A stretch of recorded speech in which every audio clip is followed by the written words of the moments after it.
ఇక వివరాలకు వెళ్తే 2047 నాటికి తెలంగాణ $3 ట్రిలియన్ ఆర్థిక వ్యవస్థగా ఎదుగుతుందని ముఖ్యమంత్రి రేవంత్ రెడ్డి అన్నారు. షాబాద్ మండలం సీతారాంపురంలో నూతనంగా ఏర్పాటు చేసిన ఇండియాస్ నెక్స్ట్ అదేవిధంగా జెన్ సోలార్ మాడ్యూల్ యూనిట్ను ముఖ్యమంత్రి ప్రారంభించారు. ఈ సందర్భంగా ఏర్పాటు చేసిన సభలో ఆయన మాట్లాడారు. యువతలో నైపుణ్య అభివృద్ధి కోసమే స్కిల్స్ యూనివర్సిటీని నెలకొల్పామన్నారు. ఏటా 1.10 లక్షల మంది యువత ఇంజనీరింగ్ పాఠాలతో బయటికి వస్తున్నారు. విద్యార్థుల సంఖ్యకు అనుగుణంగా పరిశ్రమలు రావాలి. బ్లూ కాలర్ ఎంప్లాయీస్ లో కొత్త స్కిల్స్ పెంచేందుకు ప్రభుత్వం కృషి చేస్తుంది. సీతారాంపురం ప్రజల త్యాగాల వల్లే ఇక్కడ పరిశ్రమలు ఏర్పాటయ్యాయని సీఎం రేవంత్ రెడ్డి అన్నారు. From 0 to 100, from undeveloped land to manufacturing of solar batteries. After regional ring road, this is almost 10,000 square kilometers.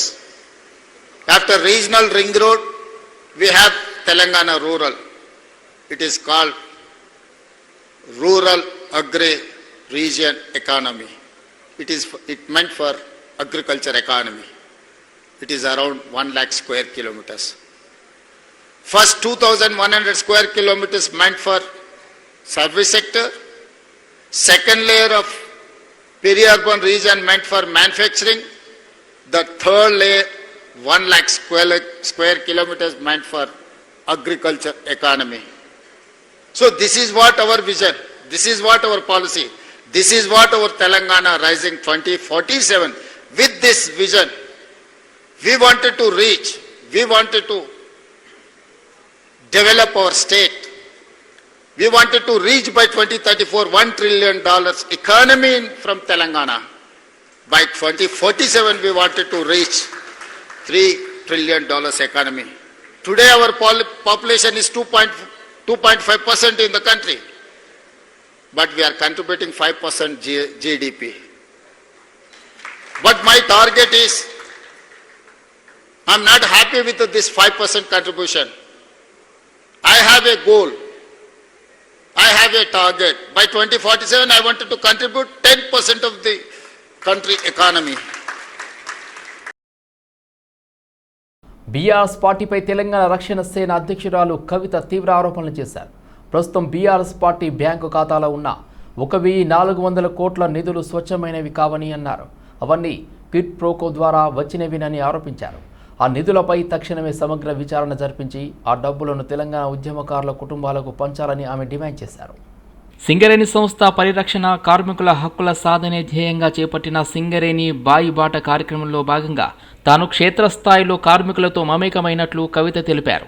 ప్రభుత్వ అనాలోచిత విధానాలు, చెల్లించాల్సిన బకాయిల కారణంగా సింగరేణి సంస్థపై పెనుభారం పడుతోందని ఆందోళన వ్యక్తం చేశారు.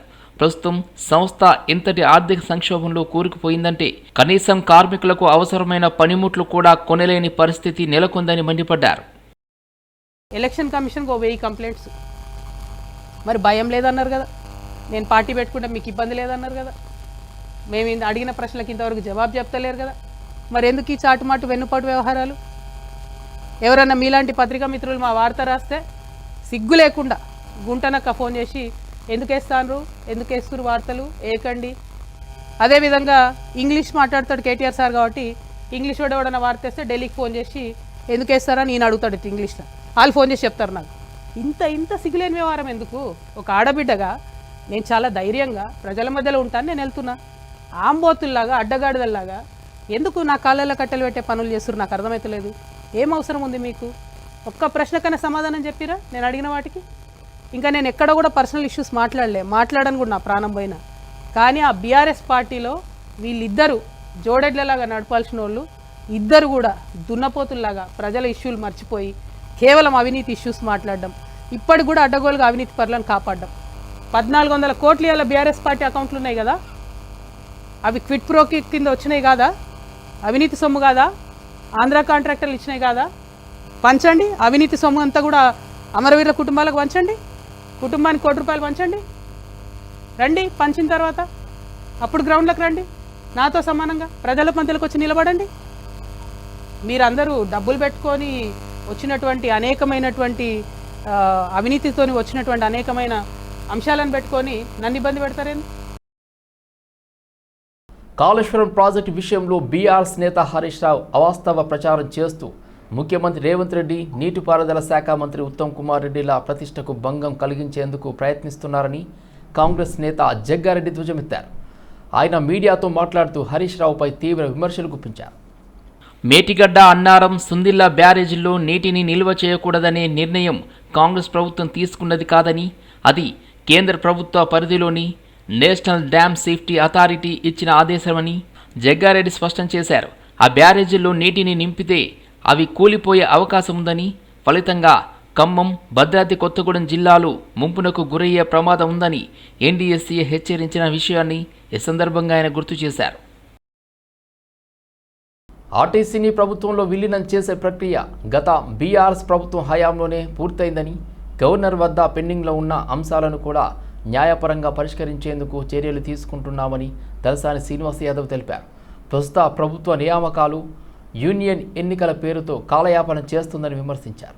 ఆర్టీసీ కార్మికుడు శంకర్ గౌడ్ ఏప్రిల్ 25న మరణించినప్పటికీ ఇప్పటి వరకు మరణ ధృవీకరణ పత్రం జారీ చేయకపోవడంతో ఆయన కుటుంబానికి రావాల్సిన ఉద్యోగం ఆలస్యమవుతుందని ఆగ్రహం వ్యక్తం చేశారు.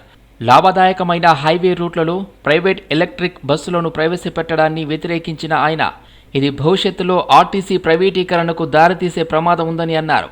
ఆర్టీసీ డ్రైవర్లు, కండక్టర్లకు ఎలక్ట్రిక్ బస్సులు నడిపే శిక్షణను ప్రభుత్వమే అందించాలని, ప్రైవేట్ సంస్థలకు ఆ బాధ్యత అప్పగించకూడదని డిమాండ్ చేశారు.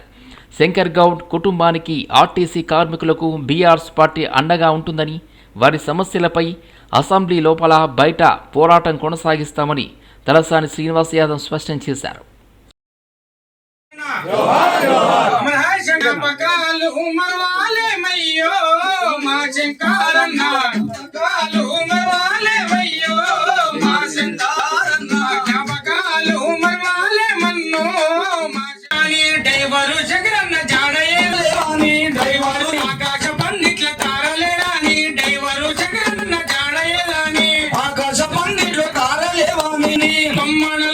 కలపాలని ప్రతిసారి అదే టెన్షన్ పెట్టుకునేది. ఆయన ఇంటికి వచ్చినప్పుడల్లా ఎప్పుడు కలుపుతారో అంటే కలుపుతుంది, ఎందుకు బాధపడడం, అదే వచ్చే టైం కలుస్తుంది అని చెప్పినా కూడా లేదు విజయనం జరుగుతూనే నాకు తృప్తిగా ఉంటుందని ఎప్పటికట్టనే చెప్పేది. ఆయన చెప్పి లాస్ట్ ఆయన ప్రాణం తీసుకొని పోయాడు.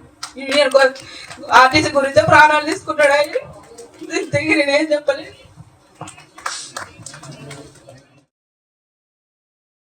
మల్కాజ్గిరి పరిధిలో సుమారు 50% భూములను జీవో 22A కింద నిషేధిత జాబితాలో చేర్చడంపై బీఆర్ఎస్ నాయకులు తీవ్ర ఆందోళన వ్యక్తం చేశారు.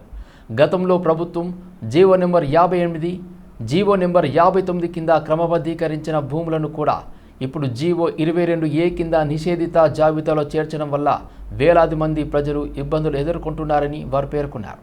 డిఫెన్స్ కాలనీతో పాటు పేదల నివాస ప్రాంతాలు కూడా ఈ జాబితాలో చేర్చడం ఆందోళన కలిగించే విషయమని అన్నారు. ఈ అంశంపై అధికారులను పలుమార్లు సంప్రదించినప్పటికీ స్పష్టమైన సమాధానాలు ఇవ్వలేదని విమర్శించారు. ప్రజలకు న్యాయం జరిగేలా ప్రభుత్వం తక్షణమే జీవో నెంబర్ 22A జాబితాను పునర్సమీక్షించాలని డిమాండ్ చేశారు. సమస్య పరిష్కారం కోసం త్వరలోనే సంబంధిత మంత్రి, జిల్లా కలెక్టర్ను కలిసి వినతి పత్రం అందజేయనున్నట్లు బీఆర్ఎస్ నాయకులు మీడియాకు తెలిపారు. ప్రభుత్వం మారుతుండొచ్చు, ప్రభుత్వ అభిప్రాయాలు మారడానికి వీల్లేదు. ఆస్తుల విషయంలో ఇలా డిఫెన్స్ కాలనీ అనేది ఉంది. డిఫెన్స్ కాలనీ ఈ దేశం కోసం, రక్షణ కోసం పోరాడిన యోధులు అంతా అక్కడ ఉన్నారు. వాళ్ళు ప్రభుత్వ పరంగా ఎప్పుడో 50 ఏళ్ల కింద, 60 ఏళ్ల కింద గెలిచిన కాలనీలను కూడా కొత్తగా గత నెల 9, 19 తారీఖు నాడు నిషేధిత జాబితాలో చేర్చడం జరిగింది. అదేవిధంగా వివిధ కాలనీలు మల్కాయికి సంబంధించిన 50% జాబితాను నిషేధిత జాబితాలో చేర్చినారు. మా ఎమ్మెల్యే గారి సూచనతోటి ఈ రోజు మల్కాజ్గిరి సబ్ రిజిస్ట్రార్ గారికి వారికి ఏం తెలియజేసినామంటే, ఒకవేళ నిషేధిత జాబితాలో ఎందుకు చేర్చడానికి కూడా వాళ్ళు ఆన్సర్ చెప్పలేకపోతున్నారు. పై అధికారులు చెప్పినారు, రెవెన్యూ డిపార్ట్మెంట్ చేసిందనే ఉద్దేశం తప్ప ఇక్కడ ఎటువంటి ఆన్సర్ లేదు. చిన్న బడుగు పడగిన వర్గాల ప్రజలు ఏదైతే ఉన్నారో చిన్న ఇండ్లు కట్టుకొని ఉన్నారు. 58, 59 జీవో కింద గతంలో ప్రభుత్వాధికారులు కట్టుకున్నారు. వాళ్ళు రిజిస్ట్రేషన్లు చేసినారు. వాళ్ళు సహజ మంచిగా జీవనం సాగరిస్తా ఉన్నారు. 22 జాబితాలు ఏవైతే ఉన్నాయో, ఫర్ ఎగ్జాంపుల్ మా గౌతమ్ నగర్ డివిజన్లోని మల్లికార్జునగర్లో సర్వే నంబర్ 867, 868, 869/1 అనే కొన్ని యుఎల్సి ఇండ్లున్నాయి. దగ్గర ఒక 250 ఇండ్లున్నాయి. అవి నిషేధ జాబితా నుంచి తీయడానికి మేము ఎంతో కృషి చేస్తున్నాం మా ఎమ్మెల్యే గారితో.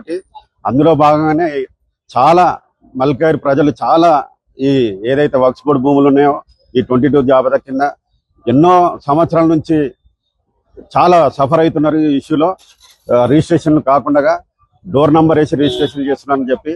సో ఇవన్నీ కూడా ఇంకా రాబోయే కొద్ది రోజుల్లో తొందరగా పరిష్కారం దొరుకుతుందని మా ఎమ్మెల్యే గారు చెప్పడం జరిగింది. నాచారంలోని బాబానగర్ ఇండస్ట్రియల్ ఏరియాలో విద్యాశాఖ నుండి అవసరమైన అనుమతులు లేకుండా నిర్వహిస్తున్నట్లు ఆరోపణలు ఎదుర్కొంటున్న ఎస్ఆర్డీజీ పాఠశాలపై విద్యాశాఖ అధికారులు కఠిన చర్యలు చేపట్టారు.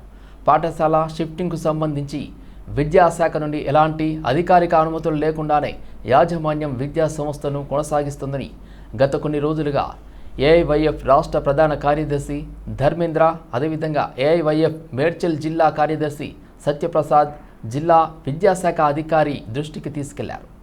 ఫిర్యాదులను పరిశీలించిన డీఈఓ వెంటనే విచారణ జరిపి అవసరమైన చర్యలు తీసుకోవాలని ఉప్పల్ మండల విద్యాధికారికి ఆదేశాలు జారీ చేసినట్టు సమాచారం.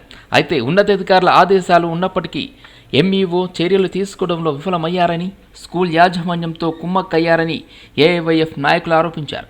ఈ నేపథ్యంలో ఏఐవైఎఫ్ నాయకులు పాఠశాల ఎదుట నిరసన చేపట్టి అనుమతులు లేని విద్యా సంస్థలకు తక్షణమే సీజ్ చేయాలని డిమాండ్ చేశారు. పరిస్థితిని సీరియస్గా తీసుకున్న డీఈఓ విద్యాశాఖ అధికారులను పాఠశాలకు పంపించారు. అధికారులు తనిఖీలు నిర్వహించగా నిబంధనలకు విరుద్ధంగా పాఠశాలల్లోనే పుస్తకాల విక్రయం జరుగుతున్నట్లు గుర్తించారు. తనిఖీల అనంతరం విద్యాశాఖ అధికారులు పాఠశాలను సీజ్ చేయడంతో పాటు సంబంధిత అంశాలపై నివేదిక సిద్ధం చేస్తున్నట్లు సమాచారం. దాదాపు వారం కిందనే జిల్లా డీఓ గారు మరి మండల ఎంఓ గారికి పూర్తి స్థాయి ఆదేశాలు ఇవ్వడం జరిగింది. ఇక్కడ తనిఖీలు చేసి మరి వాస్తవానికి ఇది ఇండస్ట్రియల్ ఏరియాలో ఉందా లేదా అని చెప్పడం జరుగుతూ ఉంటే ఇక్కడ ఖచ్చితంగా ఇండస్ట్రియల్ ఏరియాలో ఉంది, దాన్ని సీజ్ చేయమని చెప్పి జిల్లా స్థాయి డీఈఓ అధికారి చెప్పడం జరిగింది. అయినా కూడా డీఓ వారి ఆదేశాలు బేఖాతరు చేస్తూ పెద్ద ఎత్తున ఇటు ఒకవైపు పేరెంట్స్ ని అదేవిధంగా పిల్లల్ని మోసం చేస్తూనే, ఎందుకంటే దాదాపు వాళ్ళు 3 నెలల కింద కట్టిన అమౌంటే వాళ్ళ వ్యక్తిగత అకౌంట్లకి, ప్రిన్సిపల్ కావచ్చు అకౌంటే కావచ్చు, వాళ్ళ వ్యక్తిగత ఫోన్ నెంబర్లకి ఫోన్ పే జీపే చేయించుకొని మరి వాళ్ళకి కనీసం రసీదులు కూడా ఇవ్వని పరిస్థితి ఈ నాచలం ఎస్ఆర్డీజీ స్కూల్లో వివరిస్తా ఉన్నారు. అనధికార పాఠశాల. ఈ పాఠశాల కూడా దాదాపు 20 రోజుల క్రితమే మండల విద్యాశాఖ పర్మిషన్ లేదు అని చెప్పి, అనుమతులు లేవు అని చెప్పి ఇది పూర్తిగా ఇండస్ట్రియల్ ఏర్పాటు చేశారనే నెపంతో వీళ్ళకి నోటీసులు ఇచ్చారు. ఆ నోటీస్ యొక్క ఉద్దేశం కూడా 3 రోజుల్లో రిప్లై ఇవ్వాలి, లేకపోతే ఏదైతే అనుమతి ఉన్నటువంటి ప్రదేశం ఉందో అక్కడ మార్చుకోవాలని చెప్పి సూచన చేశారు. కానీ దాదాపు 10 రోజుల తర్వాత కూడా వీళ్ళు స్పందించకపోతే మరలా ఈ జిల్లాకు సంబంధించిన డీఈఓ అయినటువంటి మన రేణుకాదేవి గారు మరలా ఒక నోటీస్ ఇచ్చారు. నోటీస్ ఇచ్చి కూడా దాదాపు వారం రోజులు గడుస్తుంది. ఆ నోటీసుకి సంబంధించినటువంటి గడువు పూర్తయినా కానీ మరలా ఇది ఈ ఎస్ఆర్డీజీ పాఠశాల అక్రమంగా నిబంధనల విరుద్ధంగా ఇదే క్యాంపస్ లో అక్రమంగా నడిపిస్తున్నారు. మియాపూర్కు చెందిన వ్యక్తి అదృశ్యమైన కేసు దర్యాప్తులో సంచలన విషయాలు వెలుగు చూశాయి. మిస్సింగ్ కేసుగా నమోదైన ఈ వ్యవహారాన్ని పోలీసులు హత్యా కేసుగా మార్చి 3 నిందితులను అరెస్ట్ చేశారు.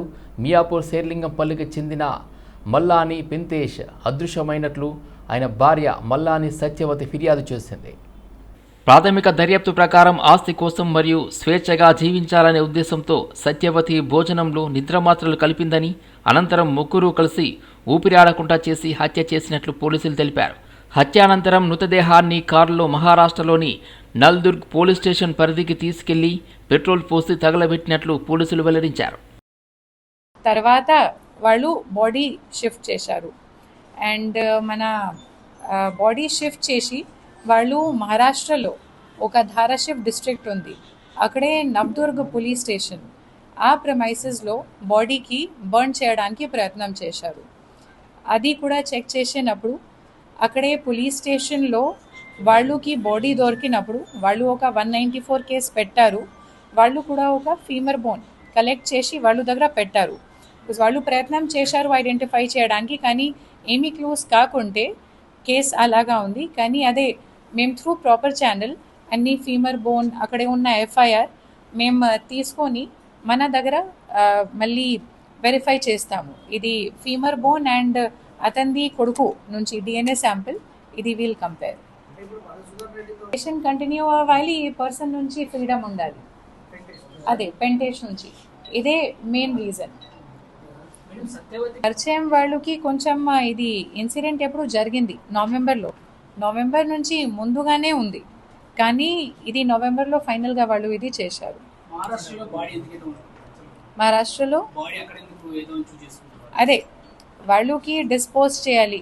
ఇప్పుడు క్రిమినల్స్ కూడా కొంచెం ఇంటెలిజెంట్గానే ఉన్నారు, నాట్ డమ్.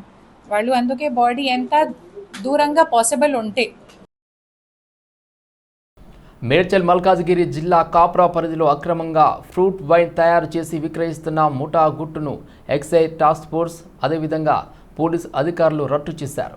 ప్రత్యేక దాడులు నిర్వహించి 377.7 లీటర్ల నకిలీ ఫ్రూట్ వైన్ 502 బాటిళ్లను స్వాధీనం చేసుకుని ప్రధాన నిందితుడిని అరెస్ట్ చేశారు. అధికారుల వివరాల ప్రకారం నేరెడ్మెడ్కు చెందిన ఆంటోనీ పీటర్ ఎలాంటి అనుమతులు లేకుండా కాప్రా ప్రాంతంలో వివిధ రకాల పండ్లతో ఫ్రూట్ వైన్ తయారు చేసి ఒక్కో బాటిల్ను 300 చొప్పున విక్రయిస్తున్నట్లు గుర్తించారు. దాడుల్లో మొత్తం 377.7 లీటర్ల వైన్తో పాటు 502 బాటిళ్లను స్వాధీనం చేసుకున్నారు. ద్రాక్ష, అనాస పండు, జామ, ముసంబి అదేవిధంగా సపోటా, అరటి, తమలపాకు తదితర 7 రకాల పదార్థాలను కిన్వా ప్రక్రియ ద్వారా ఉపయోగించి ఈ వైన్ను తయారు చేసినట్లు అధికారులు వెల్లడించారు.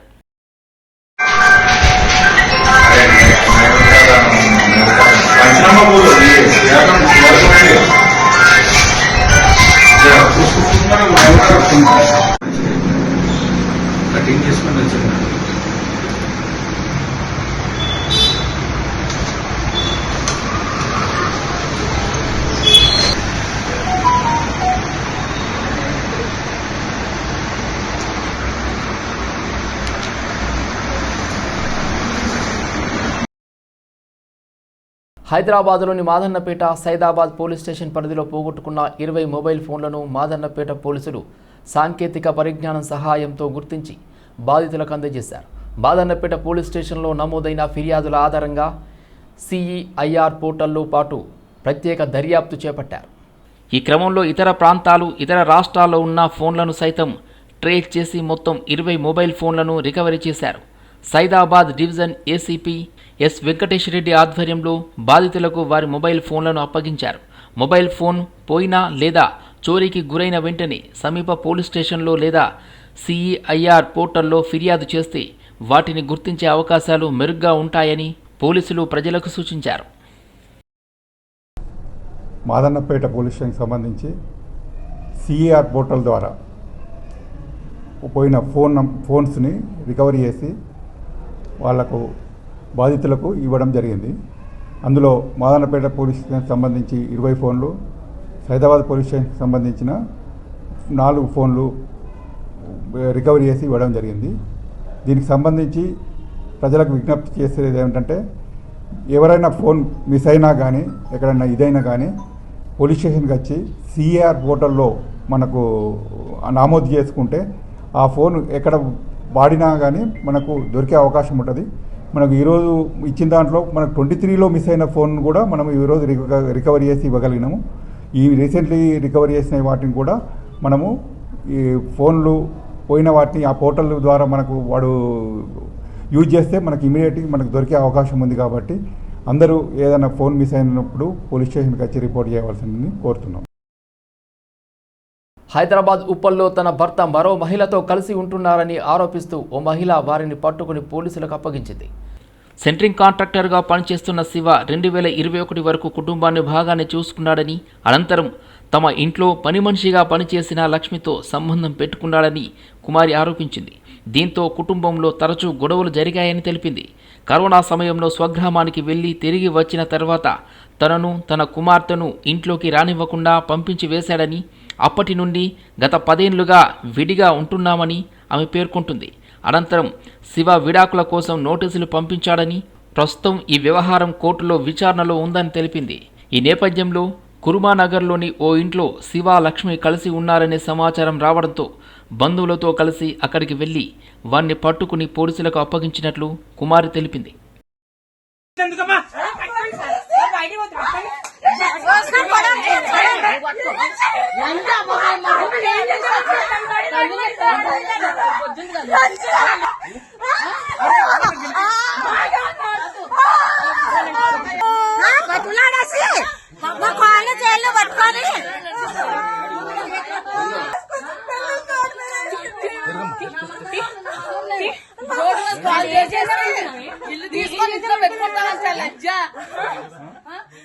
కుమారి, మా ఆయన పేరు సిహెచ్ శివ.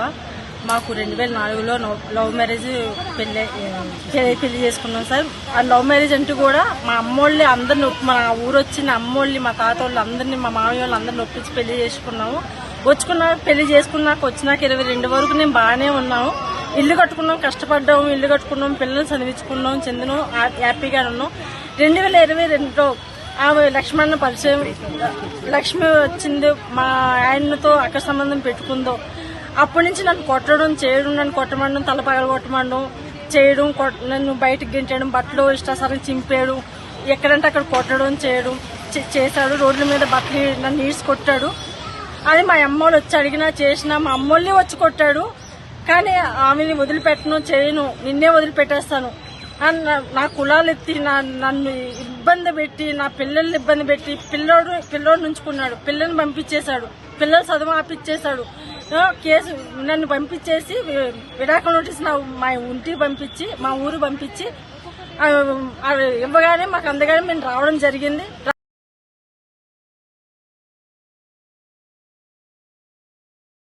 హైదరాబాద్లోని కాంచన్బాగ్ డిఆర్డీఓ అపోలో ఆసుపత్రిలో వైద్యుల నిర్లక్ష్యం కారణంగా తన భర్త మృతి చెందాడని ఆరోపిస్తూ బాధిత కుటుంబ సభ్యులు ఆసుపత్రి ఎదుట ఆందోళనకు దిగారు.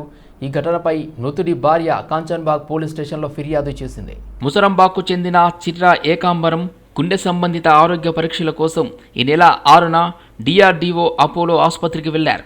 పరీక్షల అనంతరం ఇన్సూరెన్స్ సౌకర్యం ఉందా అని వైద్యులు అడగ్గా ఉందని చెప్పడంతో ఇన్పేషెంట్గా చేరిస్తే ఇన్సూరెన్స్ వర్తిస్తుందని తెలిపి ఆసుపత్రిలో చేర్చినట్లు ఆమె ఆరోపించారు.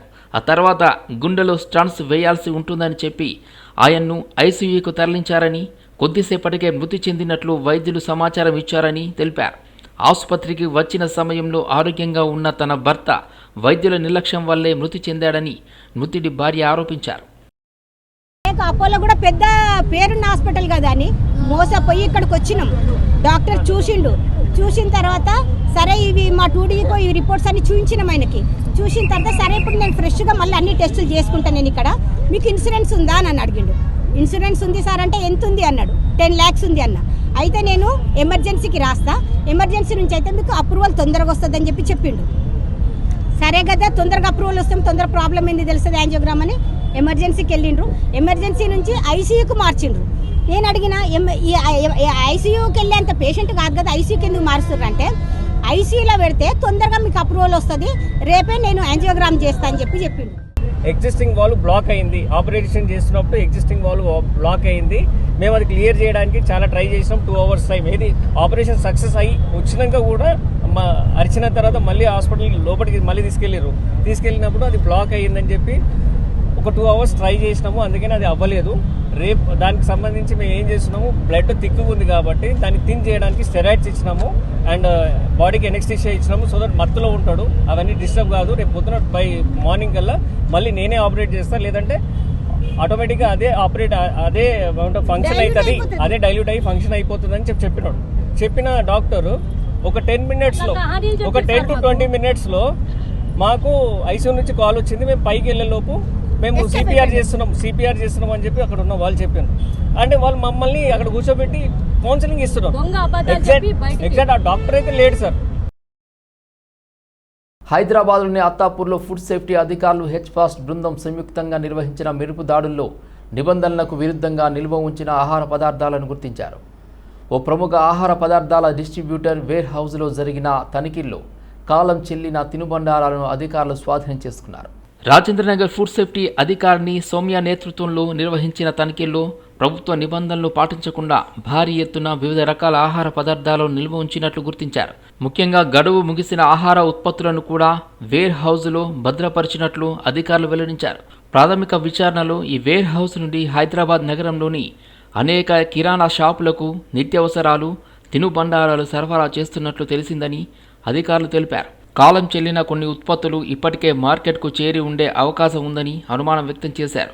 వేర్ హౌస్లో లభ్యమైన వివిధ రకాల ఆహార పదార్థాల నమూనాలను సేకరించి పరీక్షల కోసం ప్రయోగశాలకు పంపినట్లు అధికారులు తెలిపారు.